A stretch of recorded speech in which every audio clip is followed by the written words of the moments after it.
Hello, good people. Welcome back to yet another video here at your favorite channel of your choice, Saint TV. Yes, as you all know that nowadays we're not only moving Tringori Tega, Saint TV, but Truku Tenderera. Takabata sister channel yedu inonzi Ruwak Media. So listen, if you are new kutuona pa these two and these two channels, I kindly ask you to subscribe, turn on your notification bell so that every time we upload a video, you'll be notified. Also, don't forget to follow us on all our social media handles. Just go and follow us, and that is Saint TV ne Ruwak Media.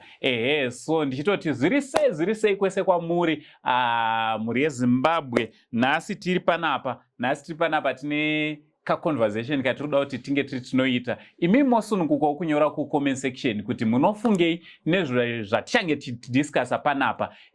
But ndisanda kuzivisa kuti tichange titaura nezvei. Chekutanga ndoda kuintroducei kune vatinenge tichikurukura navo nhasi. Handiti ndoda kuintroducei kune vatichange tichikurukura navo.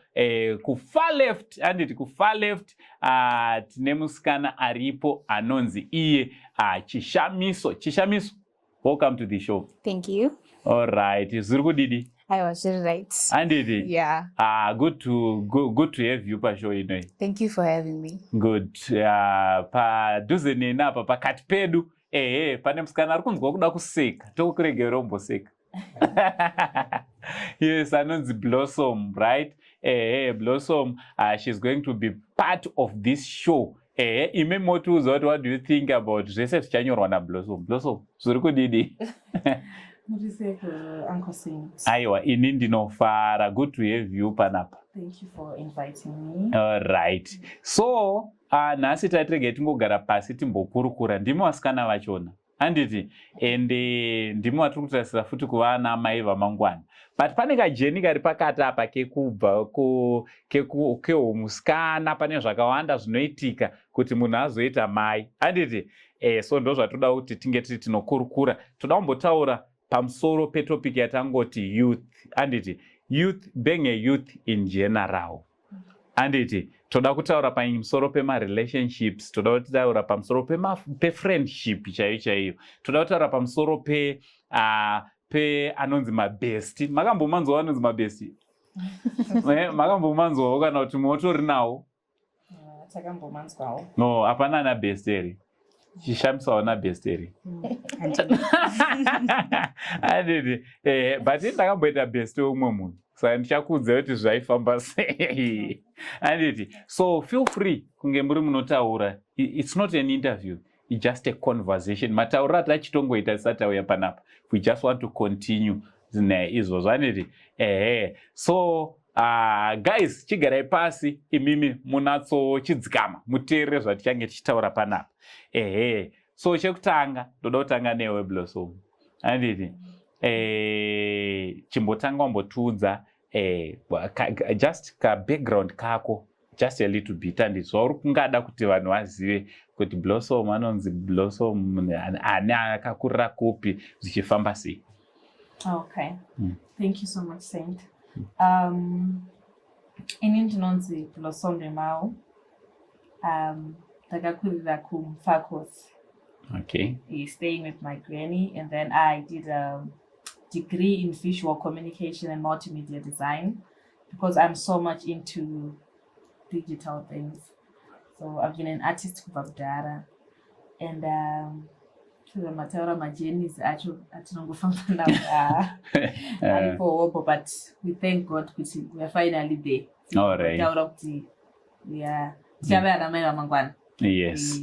We thank God, but tatiri imomo kufamba imomo muma heartbreaks machichi usadaro. but Saka pa zvakamira sei manje? Because uri kuratidza kuti zvone hawo koko wakatobva imwe stage yawakatobva. Aiwa, imwe stage yatakatobva. Yeah, we are now somewhere. All right. Asi wapadhuze asi vakatoprovisa kuti zvakuda kuita. Aiwa, zvatoita. Zvatoita? Congratulations. Congratulations. Usazondikanganwa ndinoda kumakeki. Aiwa, it's okay. Thank you very much. So ndo background yani yaBlossom. So comment section musazonyore muchiti aufa aiyo matoudzwa zvaendwa zvakaendwa. Anditi pane vakatodzifambira nyaya dzachona. Right, Chishamiso, just a bit of your background yaungada kuti tizive before tapinda muconversation. Okay, indonzi Chishamiso Mpanguri. Ndakura kuNorton. Okay. Yeah. Tongoti, I'm an artist as well, okay, but a different artist. All right. Because I'm a singer. And also, Tichiremo, my streets. All right. Mataura waitaka usadoti nzwisa tsitsi. And Tichiremo, my streets. So we are going to hear a lot because the experience that you chiri kuiona nditi. Yes. Yes. All right. What you are an artist, you are a singer. Yes. Pakuimba pa musirimo moma munonekewa here muchiimba muri wherever paunenge uchiimba. Hey. Unongonoimba ako, but then utozonoti munhu arungoda kuimba chete. Inini wacho haanini. All right. Yeah, saka kwakatooma. Zvakatooma futi kutozikanwa. Blossom ndizvo here kuti umwe munhu anogona kutongonakirwa nekuti kachimoko kari pamakamera akwa wherever kwamunoenda kumabasa. That's so true. All right. That's so true because vakomana vamazuva ano vakawanda vacho vakungotsvaga something for something. Okay. So vanhu vakungogara vakangowandira munhu on something. At the end of the day uzongonoti munhu haana basa nemunhu. All right. Achingodo something kana apedza newe anongokusiya. All right. Sezvipi zvimwewo zvamungataure Chishamiso kuti sezvizvi munhu anogona kutouya sezvamataura kuti zvoni umwe anogona kutongokudira kuti musikana uyu ndamuona pakati, so I just want to ndoda kuzviassociata nezvaari kuita. Ndezvipi zvimwe? Kuti as a singer or as an artist, vabereki vemukomana vanogona kungoti musikana uyu tikamuroora kana tikadii togonokomborerwa naye, but then the guy is not interested in you. Okay. So anouya nemaintentions ekuti amai vati. All right. So achida kufadza mai. Pamunotozonetsa notonzwa nhonhu asingakudei, mama wangu ndo aikuda. Hey. So yeah. Hey. Zvichidaro ngatimbodzokerai kumashure. Mazuva ndakanzwa kuti vasikana hanzi muri kutononoka maudzwa kutoti ndokuda. Imi mune matoda kare. Zvirumbofamba sei chaicho chimboto specifically guys hatisi kutaura neava ndo ma-representatives enyu mese matadza kuuya kustudio anditi imimi munonzwa zvinotaura vamwe venyu nezvinotaurwa nevamwe vasikana zvatogona tisinganzwi. Anditi Blossom, zvirumbofamba sei nenyaya yekuti munhu aringoti achingonzi ndokuda obatoti neniwo usati watopedza daya achona ndezvipi zviri kuonekwa nevasikana vemazuva ano zvavari kukurumidza vatoda munhu vasati vamuziva? Chinoitika Uncle Saint mazuva ano vakomana in general, vakomana vakawanda they show ma-affections kumunhu. Okay. Vasati vataura shoko. All right. And then isusu we are built in a different way. Isusu tinoshandisa zvinhu zvese nema-emotions. Okay. Saka patinongonoti munhu yari kushowa affection, alright, maybe sometimes we don't understand kuti mukomana yari kushowa affection iri chaiyo here kana kuti ari kungoitawo. All right. Kana kuti mukomana anogona kungo-sweet talker iye achingotaurawo. Achingotambawo hake. Zvandiri achingotambawo. But isusu vasikana we take everything with emotions. Okay. Saka ndinotozvisa pahana, so by the time yaanozouya ini ndiye ndakaona the affections kudhara nendakatopedza nenyaya kudhara. All right. Ndakungobvumira kuti aiwa zveshuwa zvama muchifamba muchiita pepe. All right. Saka isusu tiri kuzoona zviri wrong manje tototi kabhebi kane speed. Aiwa. Izvo kana. Imi makatotanga kudhara. All right, so Chishamiso zotaura naBlossom ari kuti zvoni mune actions dzako dzaunenge wakatondiratidza. So kureva kuti zvoni sometimes you don't even need someone kuti azongouya achitaura kuti anokuda. Action inotokudza kutoti Blaz vanondida kana kuti Blaz havandida. Yeah, it's true zvataura naBlossom, it's very true. Okay. Kuti my actions because munhu aungangobvunza munhu twadya here. Like all right. Why are you asking me kuti ndadyere? Checking up on someone was really interested in. Saka wasikana. But we need the word I love you. Torida. Oh, so saka guys, mirai. Pamwe patiri kufoirira ndiriona boys rese riri munomuka murumu rakanuka. Murura wati kutongobvunza kuti wadya here. It means a lot kune musikana. Uncle, you can't be going to inbox kwemunhu womumhoresa zuva rese 3 times per day. Womuti futi wobvunza questions ekuti wadyere kana tisina conversation. That's kana munhu asingade munhu ari clear. You text me, ndikuda chakati, I help you, then you go away. Okay. But if you come back, wati, hi, good morning. Totaura dzimwe nyaya, toswera tichitaura. Hi, waswera sei. Totaura futi dzimwe nyaya. Ozondibvunza kuti wadya here, wazodi, what's the update? That means kuti you are trying to be in my life because I'm giving you all the feedback. Taswera tichitaura tise zuva rese, you are updated in everything that we do. Yay. So chimbondiudza saka iwewo kutondiupdate ai achishamisa kutondiudzawo kuti ndadya chakati apa pandira ndakuda kuchinodya kana ndiri kubika chakati obva watotumirwa nekapoto nombozviita here izvozvo wakambozviita? Chishamiso ndiudze zvakuda kunakidza manje chimbondiudza chishamiso. Iwewo mapindiro ako anogona kukutoonesa mukomana kutoti uri kutonakirwa naye. Zvinooneka because you can't be tolerating munhu usingadi.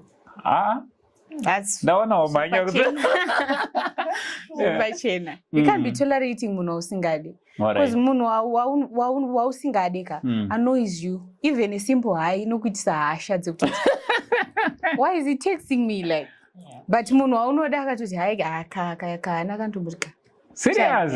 Hana inotoroera kure kutonzwa kuti zvakutoda kutanga.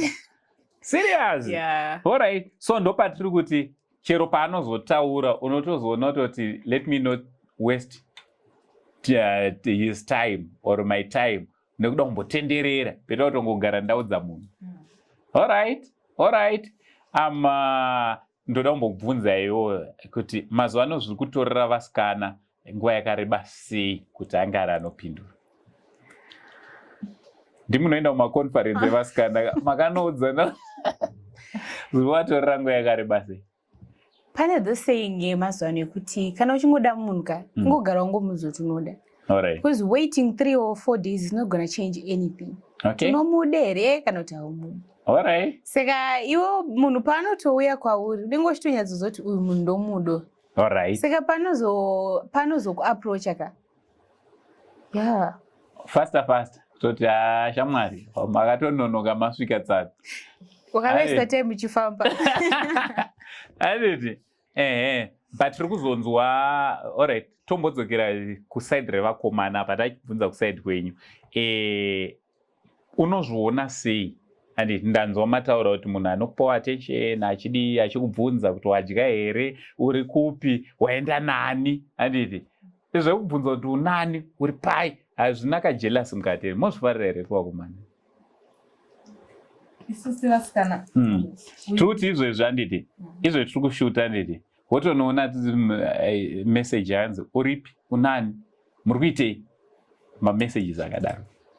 Ndo mamessages to me, ndo mamessages anorakidza kuti munhu wako ari concerned, munhu wako anokuda. Because you can't be alright. Kune munhu ekuti anokuita good morning makuseni, munodanana sei nemunhu anokuita good morning makuseni, ozongobvunza kuti so how was the day manheru. Alright. Kana munhu anga asiri busy in between years, it's munhu wako unodanana naye. That's a proper way of checking up on each other. Uripi, what are you doing? Saka we shouldn't take it as kuti munhu ari kuisa hasha kana jealous is part of love. Alright. Because munhu wangu anofana kuziva, anofana kutya kutorerwa. Alright. Yes. Ukangoona munhu asingatyi kutorerwa, zvinodiwa kuti iye ane imwe plan. Okay. Ane imwe plan yaakamira. Vakomana vese vari jealous. Alright. Asi kungobvunzewo ari kubvunza. Ane kuba. Yeah, true. Wasaka munotozviziva utoti aiwa haripo umwe ari kutoitirwa izvozvo. Hey, Shamiso, oda kuti kudii nayo nyaya? Yeah, panotapudza kana wedzera. Alright. It's true, because waona usiri kuitirwa iwewe, just know you know the main course. Yeah, starter. Maybe, yeah. Or dessert. But you know the main course. Alright. Yeah. Alright. So pane nyaya imwe futi. Okay, une munhu wako amusati marorwa. Handiti. Une munhu wako. Is it easy for you ladies to notice kuti aiwa kune rimwe bhebhe rutodananwa naro? Ndina hangu main bay, but kune umwe munhu ari kudanana naye. Zvinooneka? Zvinooneka. Aiwa, but tiri kuita zvese makuseni ndotoswera nchichata, ukatonditi yatsangana totosangana, ukanditi taking you out, but then anenge ane umwe munhu but akari ndoka side chick, unokwanisa kuzvinotisa here kutoti panapa I'm the main course but kune mastarter nema dessert? Uncle Saint, let me say kuti vasikana vari vakomana vanoshandisa logic zvibalance. Vakomana they assume vanokuwanita, but vasikana vane a great feeling in them. Yeah, inonyatsotaura aiwa. Saka vasikana we are easy to notice the smallest things. Yeah. Okay. Patinotanga relationship munhu anenge asina munhu. Alright. Ende munotozviziva. Exactly. Munhu ane munhu anooneka. Zvafanana kuti I can't be declaring kuti zvoni I want kuti undifonere ka3 pazuva. Iye asinombotanga kudanana neni asingandifonere ka3 pazuva. Ndozotanga kuzvideclare 3 months in a relationship. Azviite. Zvandagara ndichingoziva zvatakatanga kuita pekutanga. Ndotozviziva kuti munhu kana akatekisa achidai akutonyepa. Alright. Kana akadai so apa tutaura chokwadi. Kana kuti kana akatanga kutiza apa akudai apana. Vasikana vari very vane a great sense. Okay. Inonyatsotaura kuti enda inenge isitombo rekunyepa. Alright. Itombo 60%. Yeah. Ainyepe. Pamwe inenge ichitonyepa maybe. No, never. Ainyepe. Serious? Zvototi ukatoisa munhu wako pakona unotozoona kutorotomoka. Kwetozombomuka pakona. Angozina zvono zvakungooneka munhu ane side attention mati anogona achikutekisira sezvaagara achingoita every time. Imo manogona kutekisira sezvaanongoita every time. But pane katime kanosangana vari tu ikoko. Ikako katime ikako musikana mumwe wacho anotozvinotisa kuti apa. Plus vakomana mazuva ano vanhu vanotora sema main dishes avo ave tinenge tave serious in a relationship. Vakomana vanononoka kukura saka vanenge vachizudza kuti inini handisandete sei serious. Alright. Saka iye anofana atsvaga munhu uyayo. Saka you end up seeing kuti zvinhu zvaaimboinsista kuti tiite. Zvinhu zvaaimboinsista kanoti pamwe aimboinsista kuti babe saka ngatimboendai uku this time ngatimbodai. Anenge asisainsister but at times anombokudza kuti iwe uchade kudai so. Uchade kudai so inini ndo zvandichiri kungoda kuita.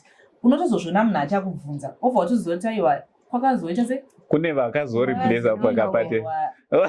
Kuenda ikoko kwausizade iwewe.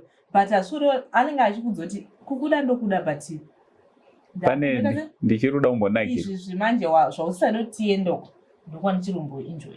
Alright. Saka zvinooneka. Alright. Kozo pane chimwe futi, pane zvimwe zvandakambonzwa ndaimbofunga kuti ndinitega ndinozviita izvozvo handiti. Pandakatozoona kuti boys zhinji rinozviita meno kuside kwenyu. Kutongorasika mazita. Kutongodana zita instead of saying Blossom ndandina Chishamiso ndobva ndatongo Chishamiso ndakakuda. Makambosanganawo nazvo here izvo kana mumashuro? Inkwandiri it happened. Alright. And then I just know now. Zita rinongotaurwa zvive kuti zita rakataurwa ipapo nerangu zvakatosiyana. Era riri rechishona that maybe ari kupesanisa. Rari rechirungu. Saka zvinoitika. Ende vakomana chandakaona hangu chiti vanodrowewa attention nezvinhu zvidiki. Alright. So if the side chick is giving him more attention, kwauri unotoona kuti pane zvaakusleka, pane zvikuitika. Even if muchitaura, as Blossom said, zvinooneka ende pamazita anopesana zvishuwa. Blossom unombozviona kumashure zvezita. No, but usati wakambonzwa here vamwe vachiti pane zita rangodanwa kana muchitaura yenyu nyaya? I've had friends vanodaro kuti kana kuti munhu anototexa message then obvazoideleta but munhu anenge atoiona nezita kutoona kuti anenge atoiona kana zvezvokusanganisa nyaya kuti kwawambozoitaura kusiriko kwawakuitaura.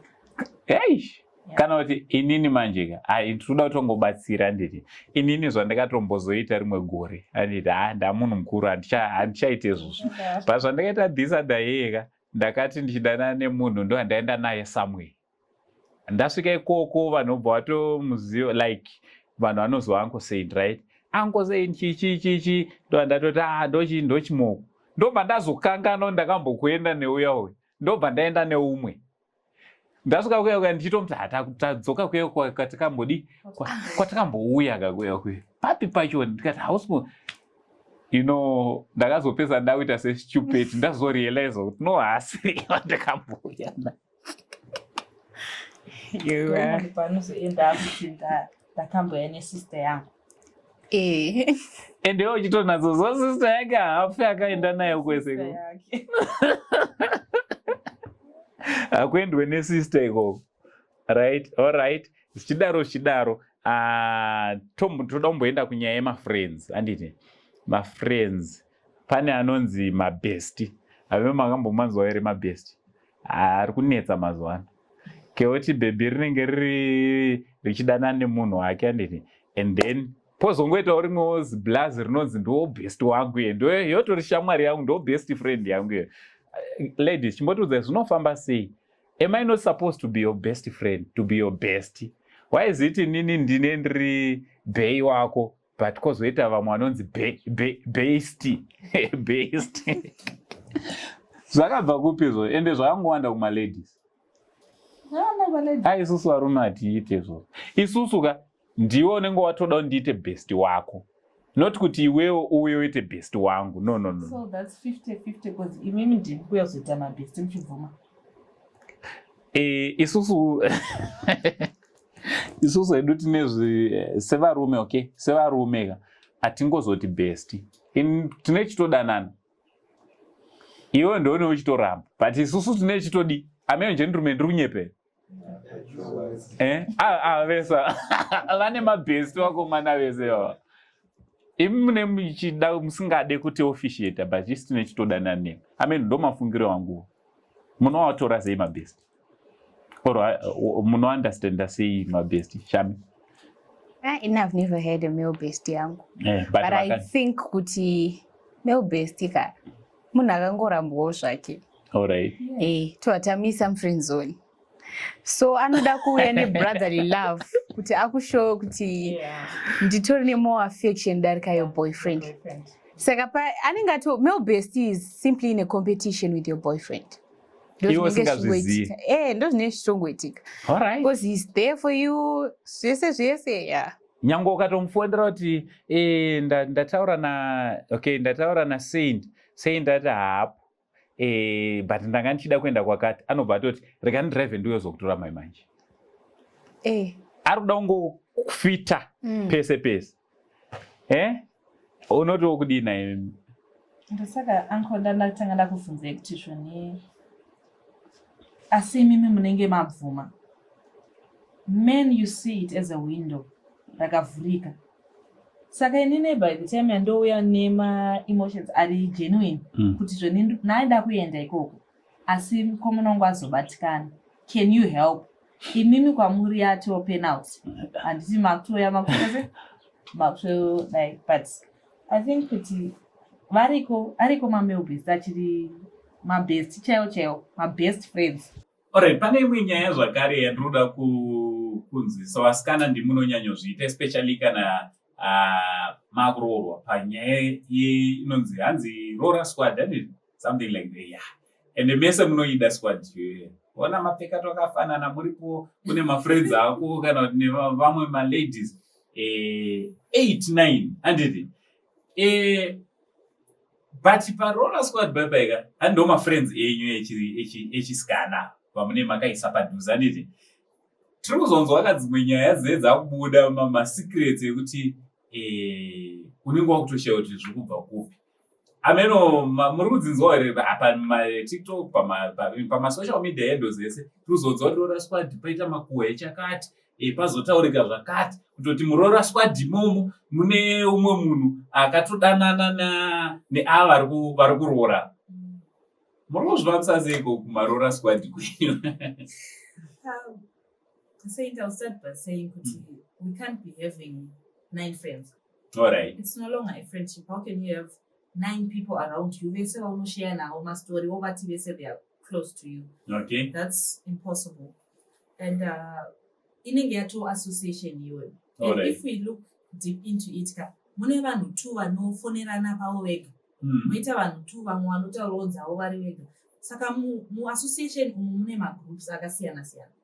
And we are all different. And zvinozoita kuti munhu aite 9 friends ndezvekuti une munhu wakwadza nekuprimary. You obviously changed kubva kwawakabva kuprimary kuenda kuhigh school. High school, yes. Pawakabva kuhigh school wakazosiya mafriends ako makasplita mukazoenda notamba nevanhu kuuniversity. Wekuprimary aikuziva uri iwewe wekuprimary. Uyo aikuziva uri iwewe wekuhigh school. Uyo aikuziva uri iwewe wekuuniversity. As we are growing up, we get to understand that we have different choices in life. I didn't play with vanhu vandakazotamba navo kuuniversity. They are different nevanhu vandakazotamba navo vandakatamba navo kuhigh school. And munhu vandakatamba naye kuuniversity is different from the person that I want to be playing with izvezvi. Because we were at different stages of life. Saka uyu wese mafriends ako ari kuteerera ka iwe. Mafriends ako ari kuteerera. They're my friends, that's the truth. Those people, and even they understand that those zvinochinja. Yes. Pamwe izvezvi ndakatodzosa shamwari dzekuprimary because dzakazo mulife munhu isano we grow out of each other. Uyo anotanga kugona chakati, uyo otanga kugona chakati, uyo otanga kufarira chakati, uyo otanga kufarira chakati. Takufarira zvakasiyana. Maybe we start having different taste in life. Pamwe mumwe anoda shamwari yangu pamwe imwe inoda kuzoenda kubava. At first unotanga kuti amanda sitoti no, that's the vibe. Pamwe motanga makatomboita mese izvozvo. But you get to grow out of it. No, this is not what I want. This is not me. Try, it's life. That no stages of life. So try as you Saka esa ana experiment. And what's also unganidza my experiment angu ese on a big day ndanda kuti ndakuchimove forward. Rakuda vanhu vari mature, the association in around in men can detect kuti zvoni uri munhu akaita sei by seeing your friends. Yes. And vakawanda vatisina kutozo approach aka ndangoona vanhu vanotamba naye. Exactly. Saka vanhu ivavo ndo futi shamwari dzedu dzisingabelieve kuti we can change. Dzekuti ndo dzinozoya ndakuti muroora squad vakunzwa kuti ava ndimufundisi mukomana wake wakuroora naye ndimufundisi. Vanoramba vachidzosa nyaya dzekudhara vada kutomuudza kuti aiwa kamusikana uyu tomuziva achimbodai so.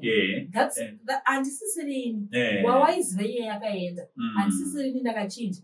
Saka ndo shamwari dzedu idzodzo kuti tinenge takadzichengeta, and it's wrong for us kuti zvone tinambe tichimbofila unge like we owe each other something. Because kana wakatamba navanhu vakawanda ivavo musi wezuva rako on your big day you want everyone kuti avepo. Friend, you want vanhu vari close to you kuti vavepo vawitness newe the new stages of life. But vamwe vedu if tapedza takufila kuti I owe her, she was my friend, akatomboonwe neni at this point in time. Aiwa, you don't owe her. Kuti pakafamigara wangwani aitovapo ndeakatochema neni. You don't owe. Akaplaya part yake patime yake yanga ari mulife mako. Iwo makwenda wakatomaappreciate pamakaappreciate. We are now moving forward. Kana asakwane mu the vision yatakuenda nayo. Ndiyo because ndopo unozonzwa kuti mukomana wako pamwe anenge akatombomuask out. Mukomana ari kutraya, mukomana maopportunistic. Ari kutraya every opportunity iripo. Ndopo unozonzwa kuti akambomuask out. And vasikana isu tikanetsana we tend to take things personal zvekuti zviri serious. Zvekuti ndoda kuzotanga kuti handi mukuzvionaka anoda kutondidaisawo but mukomana wake mukumuziva private. Saka ada kutoprova point kuvanhu. Inini I end up looking stupid kuvanhu kuti ndanchiti ishamwari iye ndikuti ishamwari yangu uyu ndikuti murume wangu but ivo vanhu vacho vari tu vada kuvhura kuti saka mukomana wake akambodai nawo akupuruvhira vanhu kuti my man is not faithful. Vati zvakaitika kudhara waiti chite mufanaiwo dai wangori futiwo friend yangu dai wakangondiudza pafirst part zvakatoitika ipapo dai we trust them kuti vapinde. That's why mazuvano inini as a camera lady mazuvano mukaenda kuma-events evanhu they can even say kuti zvonano we don't want videos inside we can take pictures and then go out. Squad yacho haitobvumidzwe futi mukati inongonzi ngatizomirirei mafotos epanze nokuti mimi ndimushamwa dzemunhu ndovanokalkulate kuti zvoni zvakandinetsa kuti munhu inozotanga kutrend ichinzi akaroorwa nemari yakati ndo vanhu vada kuita critical analysis on a day yekuti ndo zvinoprova kuti 9 vanhu hadzishamwa dzavo sei vanhu 9 sei why vanhu 9 ndo pabuda vazozvibuditsirei kana dzishamwa dzavo. Shamwa dzako chete dzemashuwa dzinonyatsonzwisa kuti mazuvano most of our friends they can get married very pregnant. Yes. Akuudza muchizivana muri 2 iwo you get to understand kuti chero komuna kakaya ne500 panapa ini neshamwari yangu we are trying to hide something saka I have to be there for my friend kuti tibuditse tihide nyaya yedu and 500 you appreciate it ngaingouya tise bosuda at least munhu atouya futi because wapane mazuvano havasi kuuya futi but iwo shamwari dzako dzacho dzimwe dzakuti shamwari dzako association yako iyoyo weakuita analyze situation zvinhu zvazvinozobhalansa mainiro ake akazoti drama and vane tumakamera twakadai wozoshamisika wambona achishamiso pane tumwe tumavidhio amene wambotoona here blo kuti tunozotanga kuseculata zvanga zvichiitika mudare wozoona kuti kamera yanga ichibva nekusaidi kwesquad unotiwo kudini nyaya yesquad wanzoere hanzi hakuna mafriends 9 hazviti having a friend ka patozonawo kuti munhu friend yako nematodarika friendship stage ninguva kutotrasta munhu yeah you can't trust vanhu 9 vese 9 hazviiti alright tomboti 3 kana 4 pa 3-4 ivavo kuti dangerous but vatowandisa you should have one loyal friend or at least 2 alright zvinonzwisisika kuti ukaziva nyaya yabudira uchaziva nyaya yacho yabudira kuti kune una Rosi kana una uyu kana wewe wechi7 wewe hauchaziva kuti nyaya iri kubuda sei but saka kozoti izvo zverora squad zvaitiona indaifunga kuti handiune masisters handiune veukama vepedyo kokungoshanda nevavo pane woita wako friend yako waniwo zvakadii but hamudi mazuvano maviro akaita shamwari dzacho mukati tichuze family kana kuti shamwari 9 togona kuchuza shamwari 9 because family yedu hasisirizvo futi zvekare hasisirizvo izvezvo hapana anotrustika izvezvo hapana. Alright, so papa, ndabva ndafunga this I normally like to see things from my own personal experience, right? Ndichanzvadzi chamai but tiri mumastreets imomo tichiona zvikuitika. This at that time ndasingatombodanana nethis person, but this person anga ari friend tichiwirirana tichidii adini maybe iye akaiva nepfungwa dzimwe but inini kwandiri ndaitongomutora kuti ichi friend so itave ndoti akabva andiintroduce tonazivana mai kuna mai nini munin'ina wamai vake but vane mwana wavo musikana vanhu vandototaura kana vachitoona this shoka vakutoziva ndakutotaura ivo and because what happened ndezvekuti akachinondiintroducer kuna mai nini first. My nini, uncle, I've got my daughter, foot, I'm going to introduce to her, I know that's a charity. Right? All right. We want in I have what on Miss Upaside. Then she didn't waste time. Vakabva watofona manero achiona mwana wao abva kubasa. Chikanzi, ndiye mwana wangu uyu ichi taurai naye. Tutaure naye nedzei. then hai angu chicha into charity ndoda kuzodonate tikati madonations ndoatoda ndine hembe dzakawanda chichiswa put them good chichichi it's fine angofona ofoni izomazi idhiri ranga ratorongora kutoti momuzi wangu wakuda kuovertaka uyu, you understand, and she was extra nice. Kana kuna vanhu vakambowa extra nice kwandiri to an extent yekuti ndakapedza ndatozomutiza munhu iyeye panomuona izvozvo unotyisa. Hakuna vanhu vari very nice zvokudaro zoti she was extra nice, uncle how are you chichi, and ukaona munhu manje ka tiri kuwirirana ndinodonzi uncle saint but saint pamakosi saint wainatsoiwa saint I don't want to be called saint, I want to be called uncle saint. Anyway,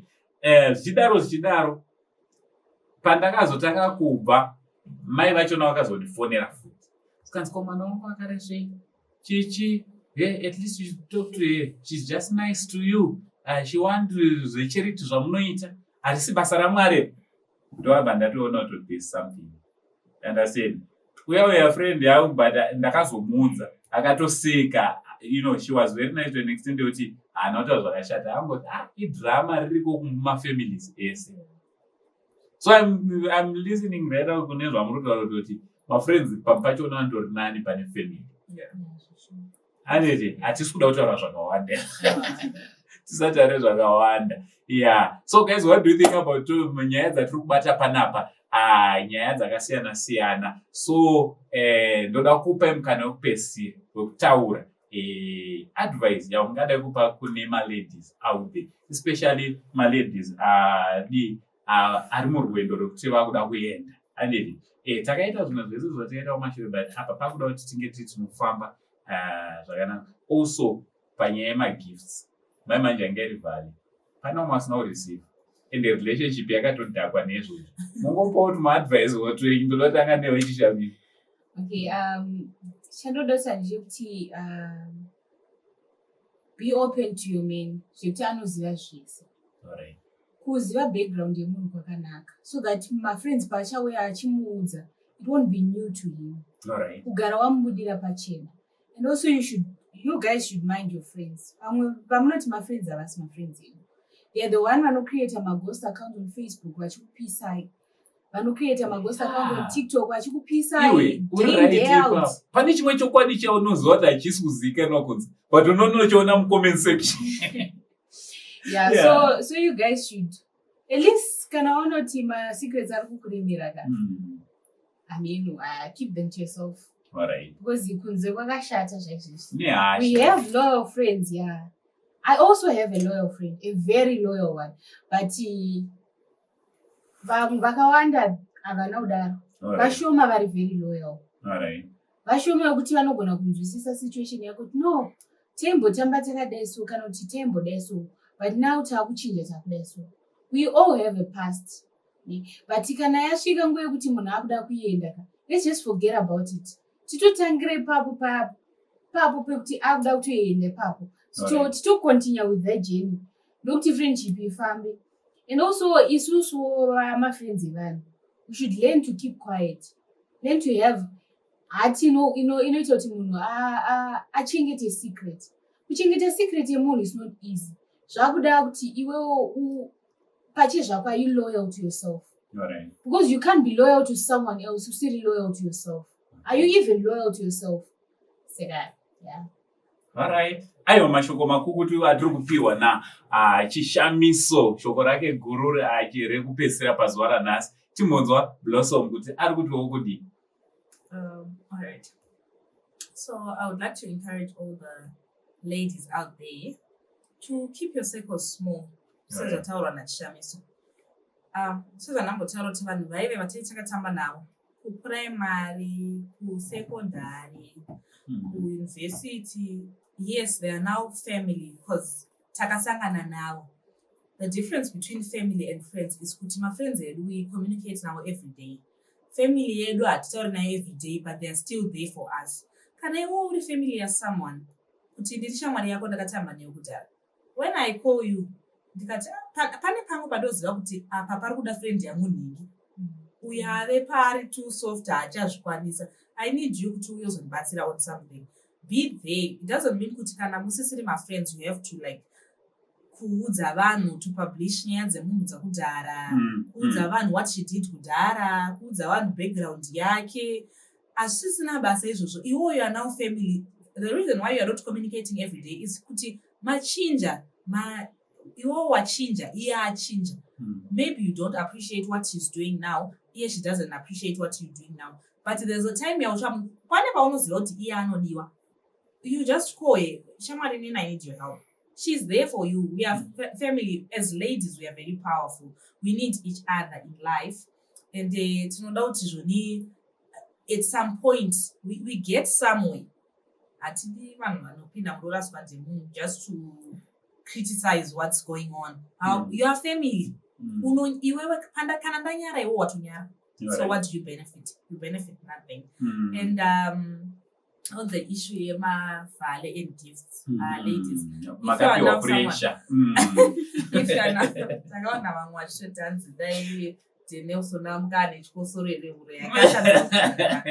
it's you have to understand kuti ukuenda kupi.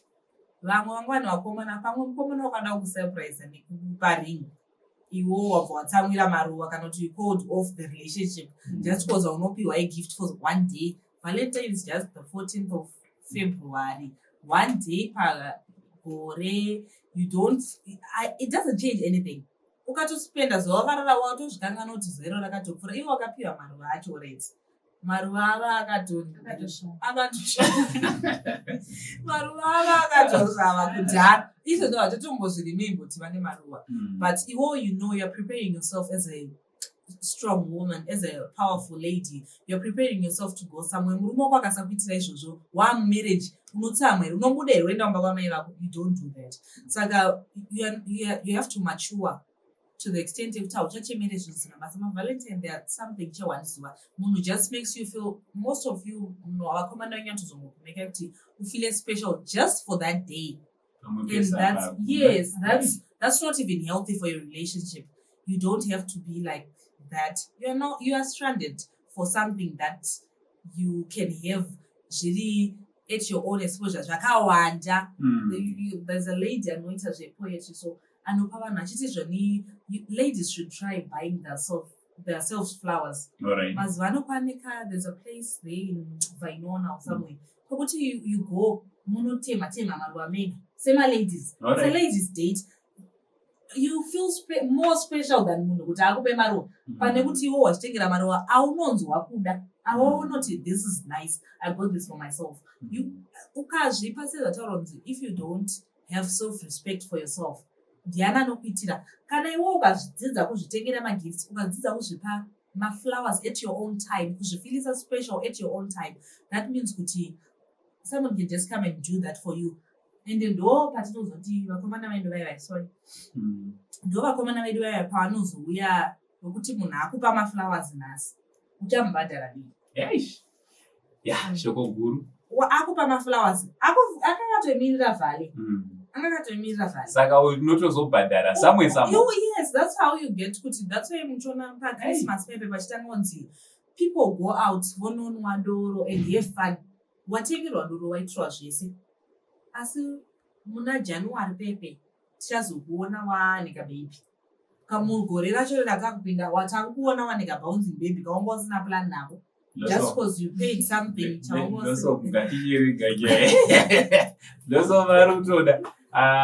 Ladies, I'd like to extend my invitation to this show again to you next time. Yes, toda kuti tirambe tichidzikontinya nyaya idzodzidzi. I'm sure inyaya dzinobetsera vechidiki vakawanda. Inyaya dzinoda toda kuti tizotaura zvakare nezvemarelationships nemari. Relationship nemari. Especially muno muguta reHarare. Takatoudzwa inini ndichiuya kuno kuti kwaRarare kwakuenda uko urikuenda kutsvaga mari. Zvimwe zvese enda unozvitsvagira out of Harare. Meaning relationship usaitsvagire ndozvandakaudzwawo. Handiti ndozvandakaudzwa kuti zvimwe zvese tsvagira mari, tsvagira uri muHarare. But ukada mukadzi, ukada chii, enotogira out of Harare. So tinozoitaura kuti nyaya iyoyo kuti munge munotsanangura kuti chii chiri kusakisa kuti tipiwe advice idzodzo nevanotipawo advice patinouya kuHarare. So guys, thank you very much for being part of this show. Thank you so much for watching this video. Kindly share this video. Kindly like, sakangano comment. What do you think about zvanga zvichitaurwa neruwadzano raNarcisse? What do you think about zvataurwa naBlossom? What do you think nezvataurwa naChishamiso? Ladies, thank you very much for being part of this show. Thank you so much.